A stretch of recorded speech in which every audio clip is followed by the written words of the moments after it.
This video is sponsored by HELIX.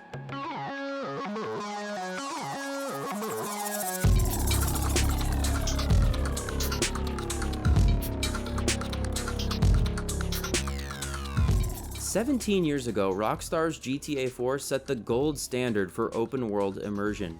A level of attention to detail that players still talk about today. From its advanced physics and AI behaviors to its world, Liberty City felt alive in a way that few games have matched since. One of the key figures behind that achievement was Leslie Benzies, then president of Rockstar North. Benzies helped push his team at Rockstar North to build a more grounded, believable world, driving many of the systems that made GTA IV stand apart. After being kicked out of Rockstar Games in 2016 and founding Build-A-Rocket Boy shortly after, Leslie Benzies has had nearly a decade to prove what he can do on his own. Now he's back with Mindseye, a game that promises a living, breathing world of its own. But can it live up to the standard that he helped set with GTA IV? To find out, we'll be putting Mindseye head-to-head with GTA IV by comparing the world building, the vehicle physics, the gameplay features, and the attention to detail to see if this brand new game can match or beat the little things that made Liberty City feel so alive almost 20 years ago. The first thing players will notice when playing Mindseye is that it really isn't built the same way Grand Theft Auto games are. The world is not freely explorable. You're locked into playing the lackluster story mode, written by Leslie Benzies, by the way. Its missions are repetitive and they just feel cheap. It's only after you've played a significant amount of the campaign that you're given the option to enter a free mode. The free mode in this game is awful. It assigns you this weird looking character and gives you this white hatchback. You're meant to explore the whole city in this one car. You're not even able to steal other cars in the world. Access denied. So right off the bat, GTA IV wins in the open world department as you can actually steal cars in it and explore the world how you want. On the PC version of Mindseye, there's this mission creator that allows you to build custom scenarios. In this mode, you can spawn vehicles from a decently sized collection. This is how I'll be making most of the scenarios that allow me to test and compare with GTA throughout most of this video. Otherwise, there would be really no way to explore Red Rock City. It's actually through this editor mode that I noticed one of the coolest things about Mindseye. Something I worry most people will never realize because the game actively prevents you from seeing it, which we'll talk about later in this video.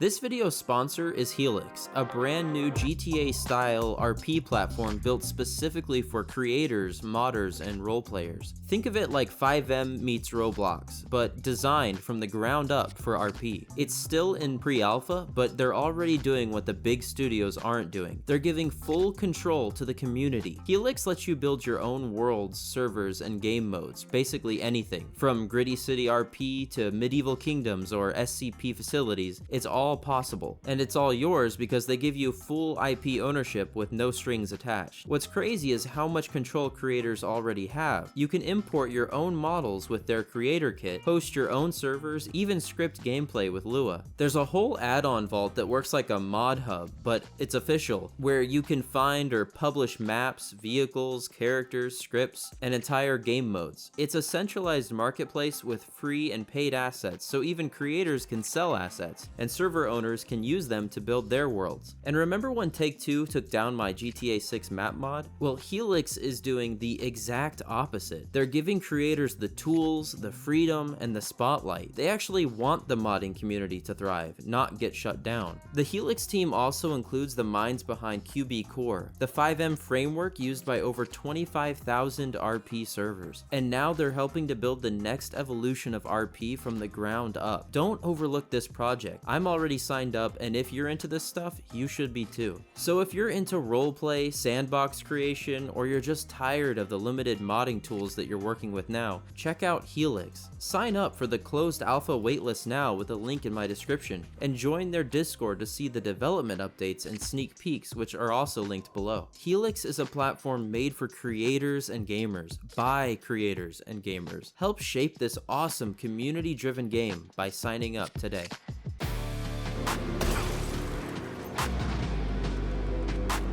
The vehicle physics in Mindseye aren't actually as bad as I thought they'd be. I'd still put them below pretty much any GTA game, even the 3D era ones, but I do think the physics are better than Watch Dogs, Saints Row, Wildlands, and basically any other free roam open world game out now. You can see that Leslie, at the very least, understands what makes believable driving physics, but not 100%. The driving feels a little too arcadey. Even GTA V is arcade feeling, but at least it still feels bound by physics. Mindseye is very close to having great driving, but nowhere near close to having driving physics as good as GTA IV. The true physics seem to be lacking. You don't really feel the weight of the vehicle. At times, the driving feels more scripted rather than physics-based. Like when you turn at high speeds, the vehicle seems to do a generic drift effect like you'd see in a Need for Speed game. I noticed that sometimes the vehicle appears to stutter while you're driving. It's like it's lagging or glitching. I'm not really sure why it stutters like this, but it seems like it's a byproduct of it not being a real physics-based object, but rather some coded monstrosity that pretends to be a car. Also, the cars seem to brake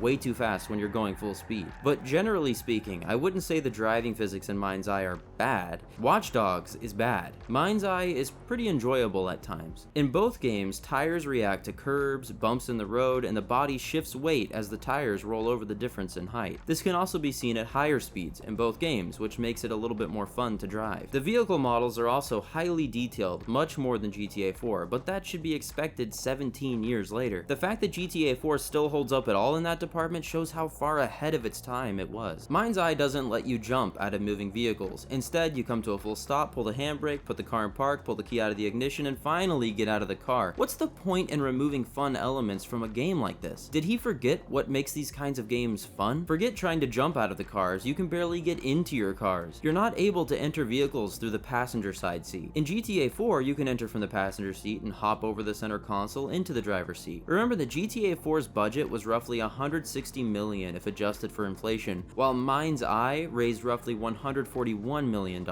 With nearly 20 years of technological advancement, experience, and a similar budget, you'd think Leslie Benzies would have been able to include passenger seat vehicle entering. The most basic features seem to be missing from this game, and it's insulting to the player base to see this kind of half-baked content being sold as a complete product. When your car gets stuck upside down, you can just press a button and flip it over. In GTA IV, you have to get out and find another vehicle because you can't just flip cars over with willpower. The easiest way to shine light on the issues with the car physics in Mindseye is to crash the car. In GTA IV, crashes feel fluid, like an actual transfer of energy occurs. In Mindseye, it's just not the same. The car can flip through the air at times, feeling weightless. The cars feel like moon cars once they get airborne. In GTA IV, an airborne car feels heavy, like it's about to crush whatever it lands on. In Mindseye, you're just kind of bouncing around. When you collide with other vehicles, it doesn't look like any real simulation is happening. This is ridiculous for a game produced by Leslie Benzies with a budget of over $100 million in 2025. Yet way back in 2008, Rockstar Games was able to build this in a cave with a box of scraps. The vehicle damage in Mindseye is non-existent. It's just pre-created damage bends like they used to do in the 3D era GTA games from 2004. It's pathetic and a huge misstep for Leslie Benzies. Where did this budget go? There are a few things the game does right, but even then, it looks like GTA IV did it better even still. For instance, when you shoot out the tires, in both games, the tires do slowly deflate, but in GTA IV, you can see the air escaping the tire. This detail is absent in Mindseye. After driving on a popped tire in GTA IV, the rubber will eventually explode and be destroyed, leaving only the rim. But in Mindseye, the rubber doesn't get destroyed. Instead, the car just wobbles all over the place. In GTA IV, when your car is heavily damaged, you can tell. It looks heavily damaged. In Mindseye, the car just basically looks normal, with a couple of dents here and there and some smoke, so they pop up a notification letting you know the car is heavily damaged. This is the cheapest cop-out for communicating the damage the car has. You might as well have just given the car a health bar at that rate. A good game doesn't need to display a message to let you know your vehicle is damaged, it should just be damaged. GTA IV vehicle physics and destruction make the game feel like a true physics-based sandbox. Mindseye feels like it left out all of those core elements, leaving you with the feeling that it's missing something real, like it's faking it to make it. Unfortunately, if you don't like the driving in Mindseye, it doesn't get any better when you get out of the car and walk. Spinning in circles quickly can look very glitchy, walking up and down stairs looks pretty bad compared to GTA 4, but Jacob does sort of attempt to put his feet on the steps when he walks up and down the stairs. The feet do react to height differences dynamically, which is nice, but he doesn't climb over objects like you'd want him to. He only climbs over specific objects, like he can't even vault over a car. It's very limited, and GTA 4 had this figured out perfectly nearly 2 decades ago. You could even hang and shimmy to the sides in GTA 4. Both games have you teleport in and out of vehicles if there's no real way to get you in or out, but I've seen Mindseye teleport you when it's totally unnecessary, which probably means the pathing system GTA 4 had for getting in vehicles is smarter than whatever Leslie came up with this time around. When you walk through a door in Mindseye, you have to press a button that pops up to interact with it. GTA 4 had seamless interior entering, as Nico would just extend his arms and actually push a physical door. In GTA 4, the falling physics were insane. No other game has falling physics as good as GTA 4. You can fling and smack into objects on your way down, and Nico gets in a fetal position as he helplessly free falls towards the earth. In Mindseye, Jacob stands upright and quickly kicks his feet like he's in a high chair. When he hits the ground, he just does a basic animation. It's like San Andreas from 2004. Nico actually collides with objects. He can break street lamps and even dent vehicles with his body weight. The same lame dying animation happens when Jacob gets run over. In GTA 4, Nico can fall over or even grab onto the car when he gets bumped or run over. Nico Bellic knows how to swim, but Jacob walks on water. Mindseye wins here. Just like the driving, the characters' on-foot interactions are lacking true physical interaction. It's obviously just lines of code poorly pretending to be a man on 2 legs. The NPC ragdolls in this game stand out in the worst possible way. Shots can send enemies flipping back like they're weightless. It reminds me of the Saints Row reboot, and that's not a good thing. The NPCs are pretty stupid and glitchy as well. In GTA 4, if you block their walking route, they work around it logically. In Mindseye, they notice their path is blocked, so they just turn around. It looks like in Mindseye they're just following like a node route. But in GTA, from what I understand, they map the world out with different instructions for pedestrian AI to read. So the sidewalk is where they're supposed to walk, ledges are to be avoided, and the road area is mapped in an avoid unless necessary kind of way. This makes the AI in GTA seem more reactive, because they're actually AI freely set on a mapped surface. But in Mindseye, it looks like they're just on a roller coaster, and if the track is broken, the only option is to turn around.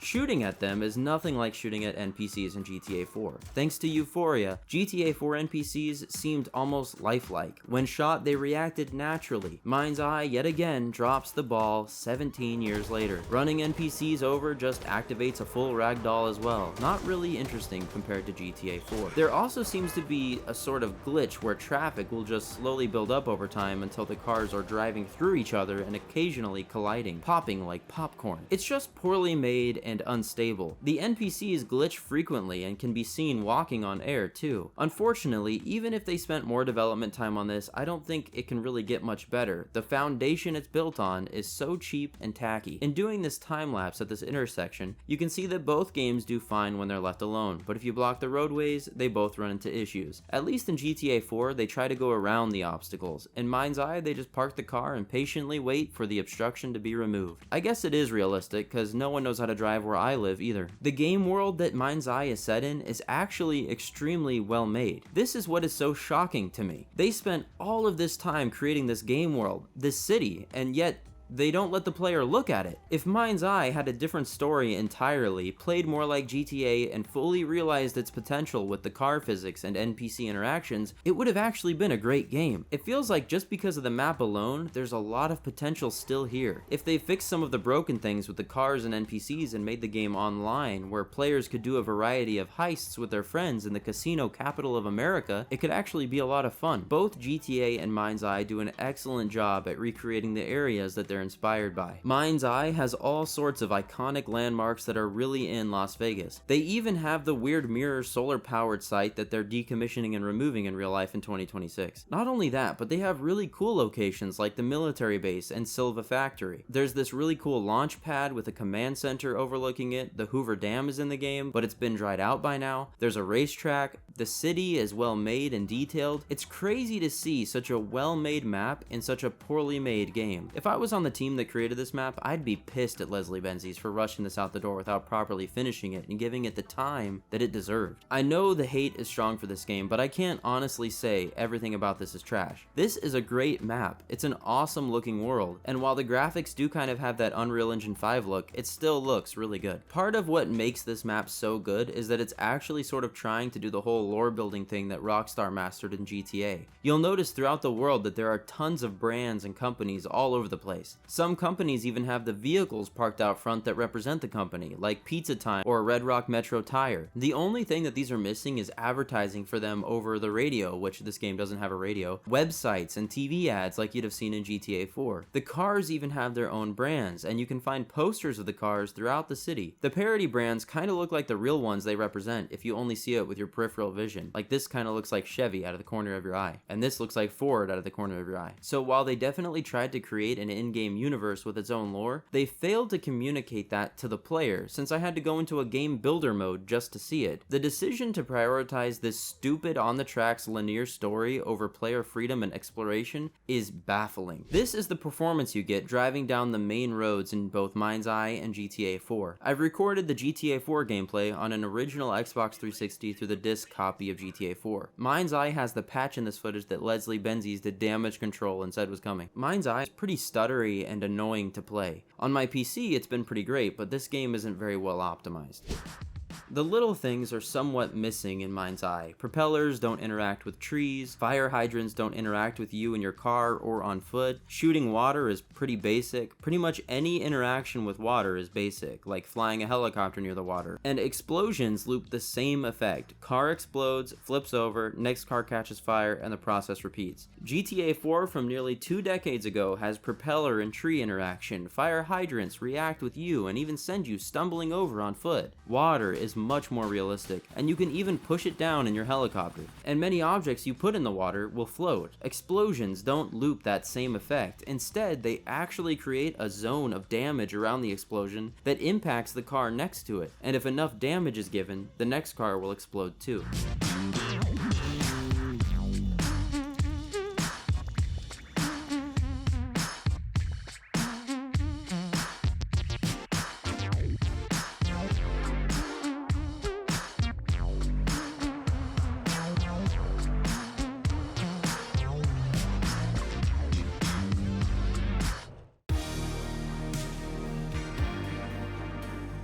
Lazily Benzies did half of a job here, and released an unfinished product. He made some of the dumbest decisions with this game. It's hard to believe that this guy was in charge of Rockstar North during the creation of some of the greatest games of our time. Some people thought he was capable of making something that could compete with GTA 6, but unfortunately, it fails on nearly every available metric. How could this game be the GTA 6 killer if it can't even hold a candle to GTA 4?